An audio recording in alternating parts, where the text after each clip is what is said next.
છાંટા પડવાની શક્યતા અથવા ક્યાંક હળવો કમોસમી વરસાદ થઈ શકવાની શક્યતા રહી શકે. લઘુત્તમ તાપમાન ઘટવાની શક્યતા રહે છે.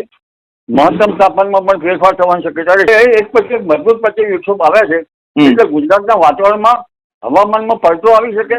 બદલાતા હવામાનના કારણે મસાલાના પાકો ઉપર લગભગ જીરા જેવા પાકો પર વધુ અસર થતી હોય છે. ફેબ્રુઆરી માસમાં પણ વેસ્ટર્ન ડિસ્ટર્બન્સ આવવાની શક્યતા છે. યાદ ગુજરાતના ભાગો અને રાજસ્થાનના સરહદના ભાગોમાં પુનઃ હવામાનમાં પલટો આવવાની શક્યતા રહેશે. પોરબંદરમાં ઠંડી પડશે, જામનગરમાં ઠંડી પડવાની શક્યતા રહેશે.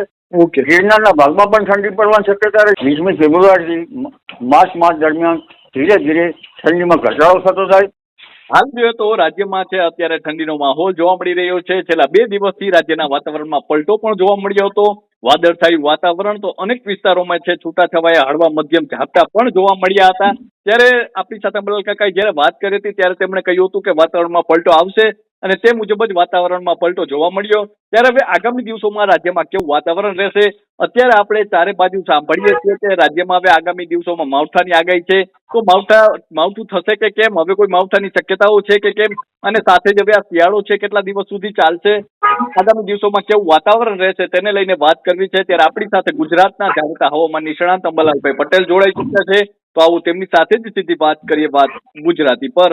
દાદા, વાત ગુજરાતીમાં આપનું ખૂબ ખૂબ સ્વાગત કરું છું. આભાર આપનો. વાત ગુજરાતીમાં. જી દાદા, શું કહેશું કે આપે જે આગાહી આપી હતી ને આપે કહ્યું હતું કે 22 તારીખ બાદ રાજ્યના વાતાવરણમાં પલટો આવી શકે છે ને તે મુજબ પલટો આવ્યો. વાદળ થયું, વાતાવરણ જોવા મળ્યું, વરસાદ પણ જોવા મળ્યો. તો દાદા, હવે આગામી દિવસોમાં કેવું વાતાવરણ રહેશે?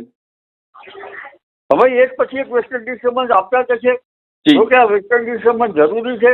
જો વેસ્ટર્ન ડિસ્ટર્બન્સ મજબૂત વેસ્ટર્ન ડિસ્ટર્બન્સ ન આવે અને ઉત્તરીય પર્વતીય પ્રદેશોમાં હિમચાદર ન બને તો હવે હિમાલયમાંથી નીકળતી નદીઓ માટે ઉનાળામાં જળસ્તરમાં ઘટાડો થઈ શકે. પરંતુ હવે જોવા જઈએ તો આ વેસ્ટર્ન ડિસ્ટર્બન્સની અસર ઘટી જતા લગભગ એક આકરી ઠંડી પડી રહી છે. જેમાં પવનની ગતિ પણ વધારે છે. બિલકુલ. અને આ આકરી ઠંડી લગભગ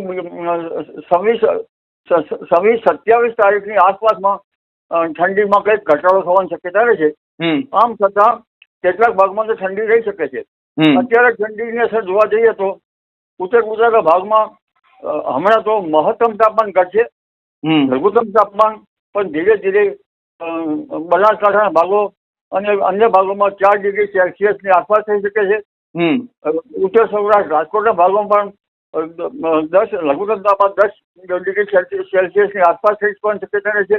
કચ્છના ભાગમાં પણ 8 ડિગ્રી સેલ્સિયસ આસપાસ થઈ જવાની શક્યતા રહે છે. એટલે અને પોરબંદરમાં ઠંડી પડશે, જામનગરમાં ઠંડી પડવાની શક્યતા રહે છે. ગિરનારના ભાગમાં પણ ઠંડી પડવાની શક્યતા રહે છે. નવસારીના ભાગ અને શેખ સુરતના ભાગ સુધી ઠંડી પડવાની શક્યતા રહે છે.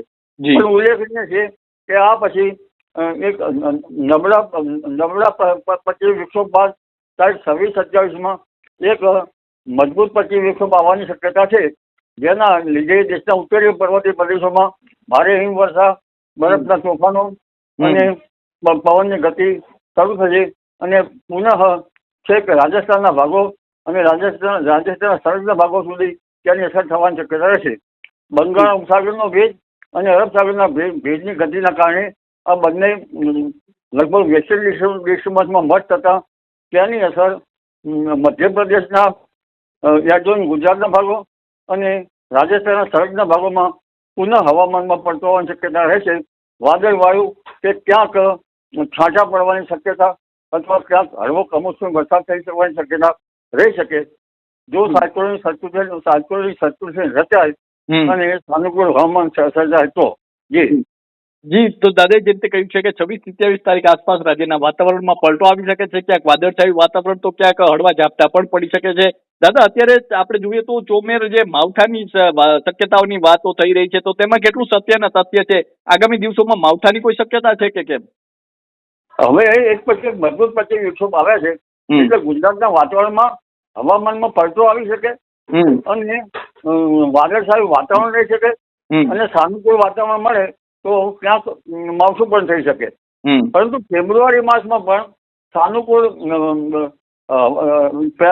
સામુદ્રિક પેરામીટર હોતા ફેબ્રુઆરી માસમાં પણ એક પછી એક પશ્ચિમ વિક્ષોભ આવવાની શક્યતા રહેશે અને ફેબ્રુઆરી માસમાં પણ દેશના ઉત્તરીય પર્વતીય પ્રદેશ સહિત છે રાજસ્થાનના ભાગો, મેદાની ભાગો અને ગુજરાતના ભાગો સુધી હવામાનમાં પલટો આવી શકે. જી દાદા, અત્યારે જોઈએ તો ઠંડી છે તે પડી રહી છે ને આ ઠંડી હવે શરૂ થઈ છે, કહીએ કે કડકડતી ઠંડી પડી રહી છે, તો આગામી દિવસોમાં ઠંડી કેવી રહેશે? હવે શિયાળો છે તે પૂરો થઈ જશે કે શિયાળો લંબાશે? કેટલી શક્યતાઓ છે? સામાન્ય રીતે 1-25 વિક્ષોપ આવે ત્યારે 25 વિક્ષોપ આવતા વાદળો આવતા ઠંડી ઓછી થતી હોય છે. જેવો 25 વિક્ષોપ હટી જાય એટલે પુનઃ ઠંડી શરૂ થઈ જતી હોય છે. જી. અને હવે બીજો 25 વિક્ષોપ, નવો 25 વિક્ષોપ લગભગ 25 તારીખ આસપાસ આવશે. 26-27 તારીખ આસપાસ મજબૂત 25 વિક્ષોપ આવવાની શક્યતા રહેતા લગભગ 26-27 આસપાસમાં લગભગ ઠંડી ઘટશે થોડી, કઈ છે આંશિક, અને લઘુત્તમ તાપમાન ઘટવાની શક્યતા રહે છે. મહત્તમ તાપમાનમાં પણ ફેરફાર થવાની શક્યતા રહે છે. પરંતુ એ મજબૂત 25 વિક્ષોપ હટી જતા 25 વિક્ષોપની લગભગ 3-4 દિવસ રહેવાની શક્યતા રહે છે અને તે હટી જતા પુનઃ ઠંડીનો દોર શરૂ થઈ જશે. એટલે હાલમાં જે ઠંડી તો પડી રહી છે પણ પવનની ગતિ વધુ છે. એટલે એક 25 વિક્ષોપ બીજો 25 વિક્ષોપ આવવાની શરૂઆત થતી હોય છે ત્યારે ઘણી વખત પવનની ગતિ રહેતી હોય છે. જે પવનની ગતિ હોર્ટિકલ્ચર પ્લાન્ટ માટે લગભગ કલમો વગેરે બેન થઈ જવાની શક્યતા રહેતી હોય છે. અને સિંચાઈમાં ભેજ ઉડી જવાના કારણે લગભગ બીજી 2 સિંચાઈનો ગાળો લગભગ ઘટાડવો પડતો હોય છે, એવું મારું માનવું છે. પરંતુ બદલાતા હવામાનના કારણે મસાલાના પાકો ઉપર લગભગ જીરા જેવા પાકો પર વધુ અસર થતી હોય છે, તેમાં રોગ આવી જવાની શક્યતા રહેતી છે. અને વિષમ હવામાનની વિપરીત અસરના કારણે કૃષિ પાકોમાં પણ રોગ કે જીવાત આવવાની શક્યતા રહેતી હોય છે. ત્યારે ખેડૂત ભાઈઓએ પાક સંરક્ષણના પગલાં લેવા ઇષ્ટ રહે. જી દાદા, જોઈએ તો અત્યારે જાન્યુઆરી માસ ચાલી રહ્યો છે ને હવે આપણે જાન્યુઆરી માસના અંતમાં છીએ તો અને ફેબ્રુઆરી માસ પણ હવે થોડા દિવસમાં શરૂ થવા જઈ રહ્યો છે, તો ફેબ્રુઆરી મહિનો કેવો રહેશે? વાતાવરણ કેવું રહેશે ફેબ્રુઆરીમાં?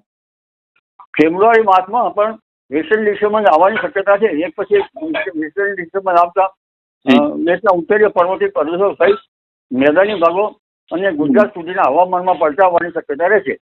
જી. અને દાદા, આપ જોઈએ તો શિયાળો લંબાઈ તેની કેટલી શક્યતાઓ છે?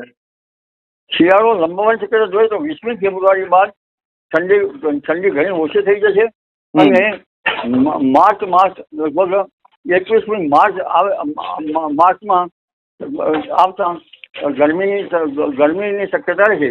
અને લગભગ ફેબ્રુઆરી માસમાં મહત્તમ તાપમાન ક્યારેક 32-33 ડિગ્રી સેલ્સિયસ થવાની શક્યતા રહે. ત્યારબાદ મહત્તમ તાપમાન 34-35 ડિગ્રી સેલ્સિયસ થઈ જવાની શક્યતા રહેશે. અને માર્ચ માસના અંતમાં 37-38 ડિગ્રી સેલ્સિયસ મહત્તમ તાપમાન થવાની શક્યતા રહે. એટલે 20મી ફેબ્રુઆરીથી માર્ચ માસ દરમિયાન ધીરે ધીરે ઠંડીમાં ઘટાડો થતો થાય અને ઉનાળુ વાવેતર માટે સમય સાનુકૂળ થતો થાય. જી દાદા, અંતિમ પ્રશ્ન છે કે હવે કોઈ ભારે માવઠાની શક્યતાઓ છે કે હવે વાતાવરણ છે તે એકદમ જળવાઈ રહેશે? શું શક્યતાઓ છે?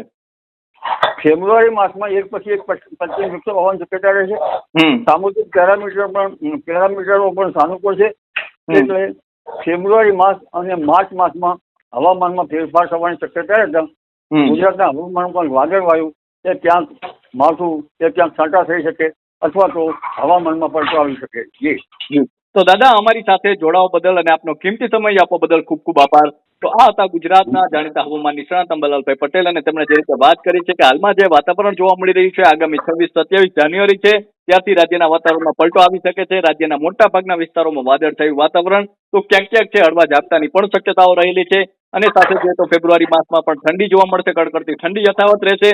અને ફેબ્રુઆરી અને માર્ચ માસમાં પણ ક્યારેક ક્યારેક પશ્ચિમી વિક્ષોભના કારણે વાતાવરણમાં પલટો આવી શકે છે, વાદળછાયું વાતાવરણ અને ક્યાંક હળવા ઝાપટાની પણ શક્યતાઓ રહેલી છે. તો આ રીતે આ આગામી શિયાળો છે તે હજુ લંબાઈ તેની પણ શક્યતાઓ છે.